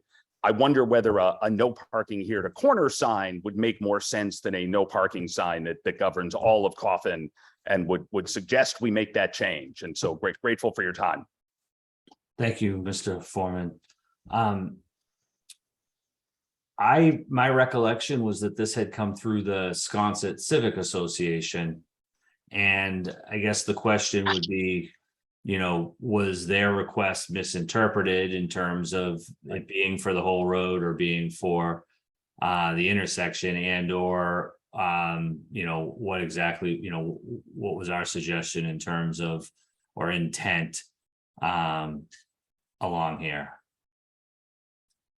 So Mr. Sylvia. For whatever it's worth, we've spoken to the Sconset Civic Association, who say no, that their concern was around the Sankaty intersection, about which they have many concerns, and eliminating parking there was one of them. Okay, thank you. That's Sure. helpful. We obviously don't want to get bounced back and forth. Understood. Mr. Sylvia. Yeah, so this, I'm the one who installed the sign. At the intersection, yes, there should have been, it probably should be a here to corner. The yellow line only goes to Lindbergh. That's where it's supposed to end. When you come up, and I actually almost had a head-on collision there myself this summer. When I came, there was a landscaper parked right where the sign is right now. I was going towards the triangle, and there was a car that came off of the triangle, and I mean, it was within inches. It was close. That was why, and then years ago, there was a metal post sign there years ago. It might have been here to corner, but we have no record of it. It wasn't on our maps. It was either a here to corner or it was a either side. The only signs I had in stock at the time was either side. That's why I put them up, and they were pretty much supposed to be for that end, for just from Lindbergh down, because of the possible, I mean, we've getting calls all summer about close accidents that right there at that coming off Sankaty. We know the intersection needs work, but for the immediate request and matter, can we simply swap out that sign for no parking here to corner? Yes, yeah, I can. It's Does that just work? where do you want it to, because you're gonna have to go a certain amount of footage back, because what happened, like I said, when it happened to me, was actually right where the sign is. It was a trailer parked on that whole length. If the work group was amenable, I would offer that a sign, no parking here to corner, be placed at the location to be determined by Mr. Sylvia to, promote safety and meet the intent. I mean, I'm not making a motion as the chair, but I'm putting that out for discussion if that was, amenable to everybody. I'll make a motion that we go back to what the original intent was, and that's to make no parking from the intersection back to Lindbergh. And then signs be erected that designate that. That was the whole issue, was the people coming around the corner and pedestrians walking on that part and everything else. Chief, sorry, but you mean back to Lindbergh on the north side of the street, which makes all the sense. On the south side, we'd only come up to our property at 6, right? All right, can you bring the map up again? I got it right here. You got it. So, Mr. Foreman's property, Lindbergh, this is no parking on this side all the way. The question on Pittman, do you make it no parking either side all the way back to this intersection? Or do you? I think our original discussion with Civic Association was back to that intersection, because they were talking about the number of bicyclists and pedestrians that walk on that street. So the intent would be not for this portion, which is possibly how it was being interpreted through the summer. So you still get all of that, but from the intersection, so you'd have a sign here that said no parking here to corner. Right. Right. I mean, for whatever it's worth, we have a big grass apron in front of our house at number 6 on which people parked, and we had no issue at all. I would ask that no parking here to corner go on the east side of my driveway. Here. Correct. Which is actually farther up Coffin than the sign is currently, for whatever that's worth. I think what we need to do is go back and look at whatever the original request was, to make sure we're not going to have the Civic Association coming in next year wanting it reestablished. So I'm not, I mean, I think it's been wrongly posted as far as down the road further. But my recollection of discussions, and again, that was a place I went out at that time. I remember sitting there and watching for quite some length of time the traffic there, and it was a problem. So we need to go back and look at what it was, and then check with the Civic Association. If they have no problem making that as just requested, then I've got no problem with it either. But I don't want to undo what they requested without getting their input directly. So why don't we, and Mr. Form, thank you for bringing this to us so that we could help clean this up before the next season for sure, whether it's here or here. It's clearly not the way it's going to be all back in here. And why don't we table this for a month and then try to get a little bit of feedback to see, or perhaps you want to even reach out to them, if you could get their support for the sign to be located at this location. From what I'm hearing from the work group is, you might have support here as well. Good. I will circle back to the Civic Society. So as a practical next step, I should talk to them, and then we should jointly reapproach Erica. I think that would be the most efficient way to do it. And then, maybe you don't even have to come for the next meeting, or maybe you still want to, but if everybody was in agreement that, this would be the proper location instead of right here, then we probably could move forward, is what I'm hearing. Great. We will Okay. we'll make that happen and circle back. Thank you, guys. All right. Thanks again for your time, Mr. Foreman. Okay. Take care. Bye-bye. All right. Moving on to the Commission on Disability, the request for additional accessible parking space at the end of Jefferson Ave by Galley Beach. Mr. Rowland, want me to just turn this one right over to you? Sure. Yeah, do we have a? I'm going to bring it up right here. I mean, go ahead. That's perfect. Thank you. This beach, the Cliffside Beach area, at that location is really the beach of choice for so many elderly people because of the boardwalk and the accessibility and the water conditions. So I think there's a pretty big demand at that location. I wouldn't say mostly, but a good percentage of them are elderly because otherwise other people would go elsewhere. So currently there's 2 spaces. For a while there was just 1, but I think the sign got put back up this summer. So now there are 2. I just feel like that, we've had requests that there just be more parking to make it easier for the elderly people to get down to the beach. And that's really what it comes down to. So to clarify, you're requesting a 3rd spot, and where would that go? Well, exactly where it goes is up for grabs, but I think it is probably close to if you're driving north to the right, there's a parking lot on the right-hand side just before the end. And, it's easy, right there, pulling in directly is easiest. So, I mean, that's not critical, but that seems like a logical place. Okay, thanks. I guess I would really wonder, are these 2 spots, 2 spaces for this area is pretty lot. You lose another one here. Is it likely that all 3 are going to be utilized at the same time? I've been there before, and there's been a lot of elderly people because it's the shortest beach walk to get in, take a swim, sit with your friends. It was primarily elderly people. But elderly people is not the criteria. I know, I'm just putting it out there. People with handicaps and disabilities. Are there people with handicaps and disabilities, that many going? I'm not generally I'm not opposed to this, but I also don't want to be creating a bunch of empty spaces, because I do know there are a lot of elderly people that don't have handicap permits that would be impacted by having another space too. Well, the vast majority of our, permit holders, I would say, are elderly. So I hear your point. I don't know the answer to the usage. I mean, it may be worth trying for a season and seeing if there are vacant spaces or if they're getting used a lot. There's no way to know otherwise. Why don't we, Hey.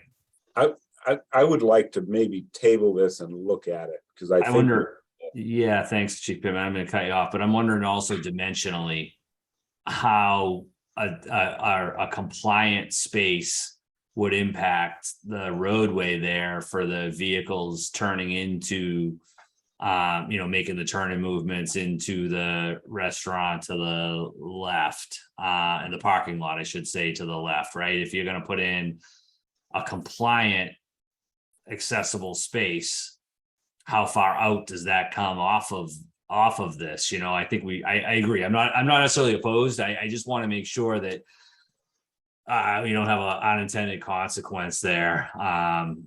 If you've got to leave the proper, and I know not every accessible space on the island is, the dimensionally the correct sizes, but I think we should look at it. That's fine with me. I would like to sort of keep this on our radar and Okay. possibly deal with it before next season. Okay, let's do that. Is that amenable to everybody? All right, thanks. Review the request to eliminate signs on York Street close to Old Mill.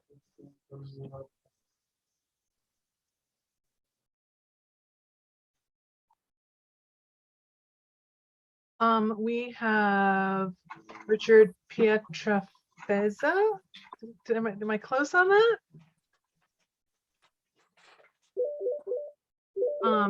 To request the removal of some signs on York Street.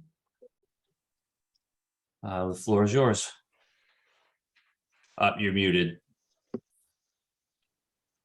Thank you very much. And Eric, I don't know if you have the photos I sent him. I apologize, I don't have them here, but so I guess this is under the category of sign creep. We've lived here, we're summer residents for about 25 years, and we always, in any renovations we've done, we try to respect the historic nature of that corner, particularly around the mill.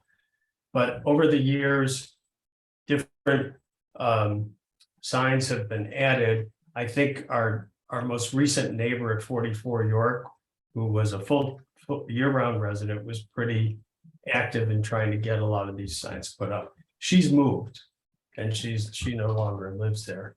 So now we have this no parking sign, which you can see is you really can't see anymore because, and I think that was a result of all the hospital construction. So when the hospital was being constructed, there were a lot of people parking up there, as you might imagine. And Maria didn't like that. So I think she tried to get this sign put up. Honestly, no one parks there. No one parked there before for 20 years and no one's parked there since. And it's this particular sign is up at the top of York Street. If the idea is that no one parks on that side of the historic land, rightfully would go down at the beginning of the historic land on that side of York Street. So that one, it's just a kind of an ugly post that sits there. On the other side, there's this blind drive side. We all have blind drives on York, and this is the only one that's marked. And then there's the speed bump sign. And again, I can't remember the timing, but I think Maria was involved in having that put up. And I understand the safety of warning people that there's speed humps, but there's a lot of other roads that have speed bumps that don't have signs. Most notably, I think Westover. So folks who are going down to Washington, York, of course, is a busy street. People go down York, they take a quick left, a quick right, they go down Westover. They have speed bumps, and every driveway there is a blind drive, and there's not one sign there. So obviously, whatever we need for safety is important. I just wanted to see if there was a way that we could reduce the number of signposts there, or consolidate the signs, or eliminate some if that's possible.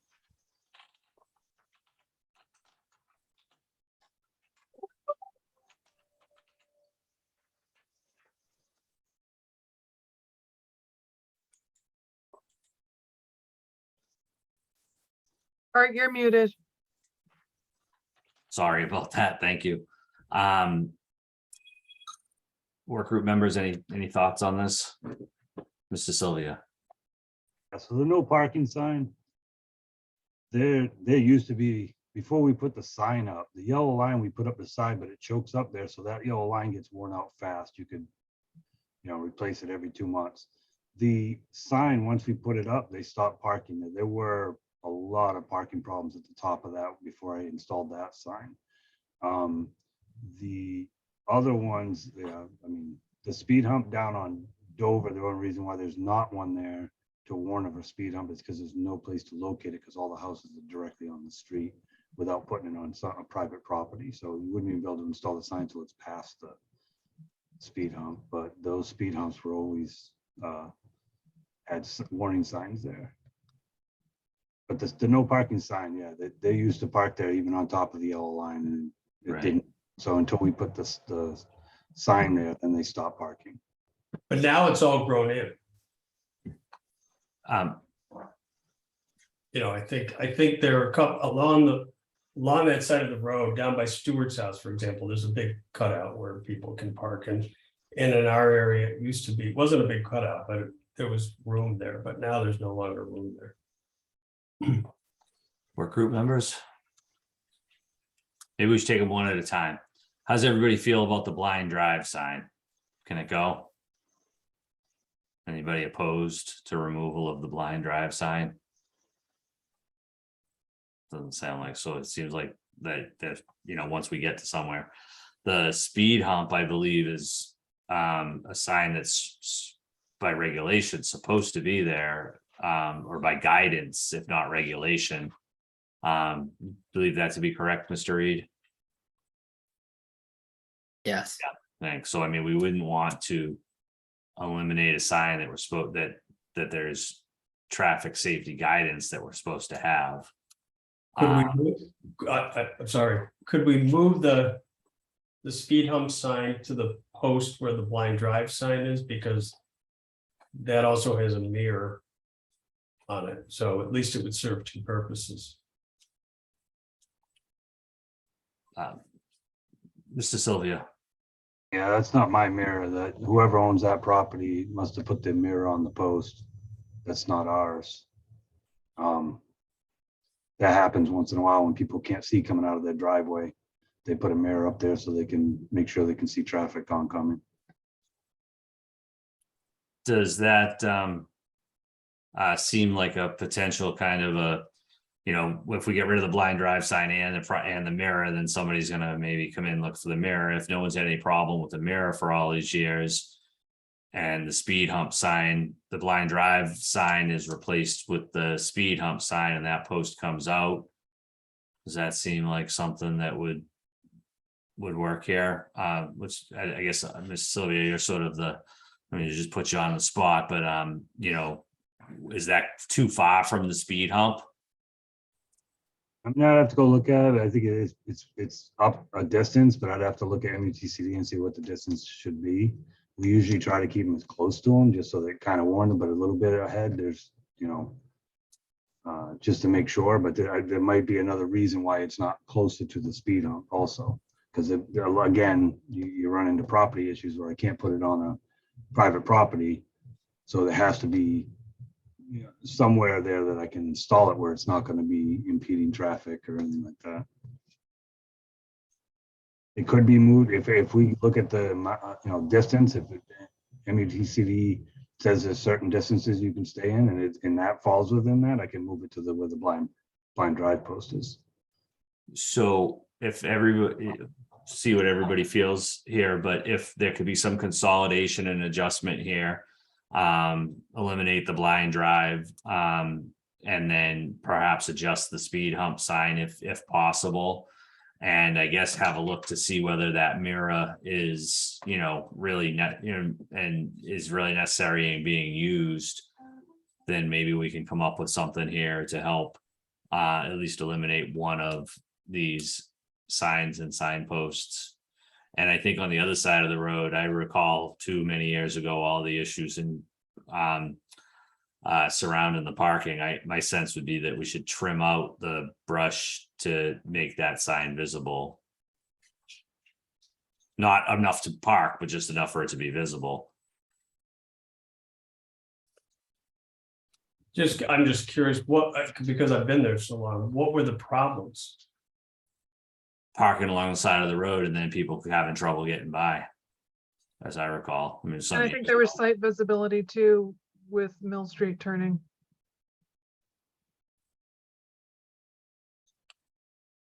Does that work for everybody to do? I guess the question is, do we need to table it, have it back on our agenda? Or would there be a motion to leave this to the sign warden?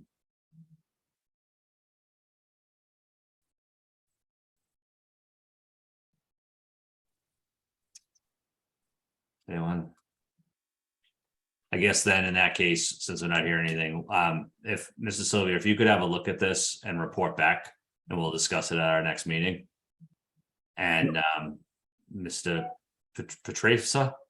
Yes, thank you. Thank you. Sorry, I have, if there's any other information or anything you want to submit as well, we'll try to work with you. We'll try to do what we can to maintain traffic safety, as also understand, we've been, sort of island wide looking at, trying to not have redundant or unnecessary signs as well to, we understand that we have to balance the historic nature of the island, but our charge, particularly on this work group, really is centered on traffic safety. Right, no, I completely understand. I appreciate your consideration. Okay, and thanks for waiting through this, and next time we'll have this, since it's a continued forward towards the beginning of the agenda. Okay, thank you very much. Thank you. Moving on to the intersection of Sherburne and Cliff Road. Again, we're getting all the challenging intersections here, the two of them for sure. Ms. Mooney, do you have that? I do. Just so you know, I have a 12:30 meeting that I have to. Yeah, let's hopefully let's see if maybe we can't wrap this up. Agreed. I think we all could probably call us at 2 hours. So this request came from Andrew Perlman, who's a resident of Sherburne Turnpike. He is recommending that the intersection, which is like a split intersection with a little triangle in the middle, get changed so it's more of a T for safety issues. And it did go to the transportation manager, who recommended that it come to traffic safety for some discussion, and the requester is not on. Thank you. Mr. Reed, could I turn this over to you just for whatever suggested action or longer term planning you might suggest for this? Sure, that'd be great. And I appreciate the chance to kind of bring this and the next intersection ahead, because before investing like significant resource and time into kind of looking at it, I think it'd be good to get some feedback from everybody on this call. I don't know if it's possible, Erica, to bring up an image. Yep, I was just pulling one up. Thank you so much. So we've had this individual approach us via email and also come into the office to talk with us about this intersection. You're correct that the best outcome would be to do a standard T intersection here, and you can see the bike path that sort of terminates right where this triangle is today. There's some landscape, there's one tree in the triangle, a significant degree of pedestrian activity. I went over there and saw there's lots of bikers and pedestrians around. And there's also some visibility issues when people park inside the triangle here. But as I understand it, the main concern is just speeding in terms of turns. The wide radii and sort of the free movements make it easy to take a pretty quick turn onto the turnpike. It's a lower volume street. There's not a lot of houses. So it typically wouldn't be sort of the top of our priority list in terms of, doing something. However, I am sensitive to the fact that it is a challenging intersection. If we were to be able to have the resources to make a change or to investigate teeing up the intersection, the challenge becomes the offset from Derrymore Road. Curious if the working group had any feedback about it. If you go into Street View, you can kind of get a sense of the visibility to where the T could terminate. Thank you. and where Darrymore is today. There's also some shrubs around. So this is looking straight up into Sherburne. And then you can see Darrymore is over here. So typically these offset intersections are not really desirable, but I don't know. I wanted to bring it to the group to get any feedback if we should continue to look at this and take action on it, or if it's something that we might need to, defer to another time in terms of like moving a spot improvement forward. Thank you, Mr. Reed. Work group members? I would be in favor of it. I mean, I wouldn't say necessarily moving it way up in priority, but at least having it make a planning list for transportation planning projects. That would make sense to me. I'm curious if there's any concerns about having a more defined angle at the intersection, more 90-degree in terms of public safety movements. No one would be concerned about slower turns there. No, I think it's the opposite. I think it makes from the perspective of the charge of this work group, I think it would, a 90-degree properly controlled intersection would promote traffic safety interests personally. Okay, that's great. I think what we can do is we'll start to kind of compile a list of these requests, spot improvement requests. And as we have resources available to design some of them, we can do that. In terms of actually implementing the designs, I think that's where the challenge and the question comes in. And so, that's a larger discussion, not appropriate probably for this group. Happy to table this and move on to the next one if there's time. Yep. So is there unanimous consent that the intersection makes a planning list for sort of further study as they're able? All right, hearing no objection. Yep, the next one.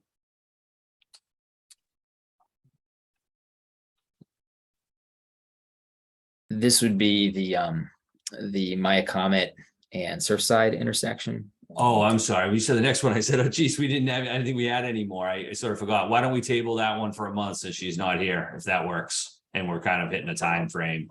And then we can let Ms. Browers know. We'll talk about that if that's amenable to everybody. Okay, thank you. We have the approval of the minutes from May 19th. Any questions, concerns, or comments? Hearing none, is there a motion to adopt? So moved. Made by Mr. Pittman. Is there, Chief Pittman, is there a second? Second. Ms. Sylvia, how do you vote? Aye. Mr. Reed, Aye. Chief Pittman, Aye. Chief Green, Aye. Chair votes aye.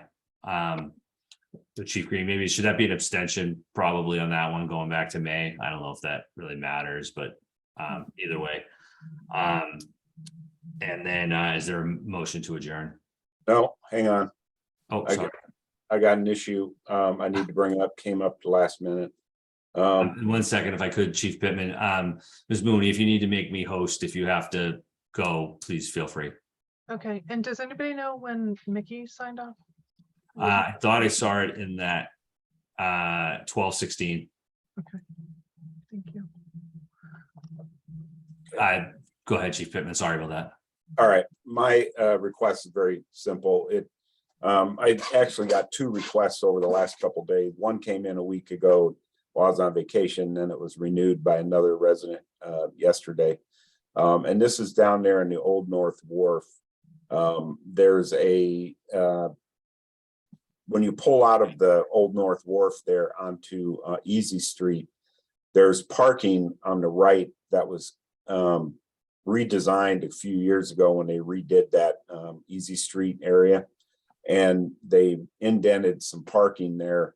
And what ends up happening is people park too many vehicles parked there, and they end up blocking access out of Old North Wharf to some extent, because you can only go right there. And I have a screen share to show you. Sure, go ahead. I'll stop. Okay. If you can, do you see it? Yes. Okay, Right. so this is coming out of Old North Wharf here. You have to go right here. These vehicles, if they park back this far, make it very difficult. And this guy here that sent this picture yesterday says that he sent it after he witnessed a car in front of him almost take out a pedestrian or a bicyclist who coincidentally was going the wrong way down Easy Street, making the right turn there. And then the picture on the right, actually, I think the solution would be to put a yellow line just from basically the right side of that downspout or down drain back to this intersection. The reason the CSOs don't ticket it is because there's no yellow line present. I think that would be the simplest solution without impacting the amount of parking down there. Generally, there's plenty of room for 3 vehicles as long as everybody properly parks. What generally happens is somebody pulls up with a truck and they park, leaving 10 foot in front of them down at the other end of that space. And then 2 other cars pull up and the third one ends up jutting back into this. So I think that would be a solution we could probably do with just DPW putting some paint down. I guess the question would, I'm supportive. Thank you, Chief Pittman. I'm supportive of this and pulled out of there myself yesterday. Did you send me the picture? I didn't, but what I would say is in terms of procedurally, I don't think it eliminates a parking, right? I'm kind of talking a lot around here. I don't know that would need select board approval because would fall under the 15 feet of an intersection, wouldn't it? That's what I think. Yeah, so I think that's more of a maintenance issue. If that's okay, I think they just have the DPW just go from the curb cut, the bottom of the where the ADA panel is, to the west side of the catch basin. Right, that's what I was thinking. Is that something, Ms. Sylvia, you think we could take care of? Yeah, I'll put it on the list. Is that amenable to everybody?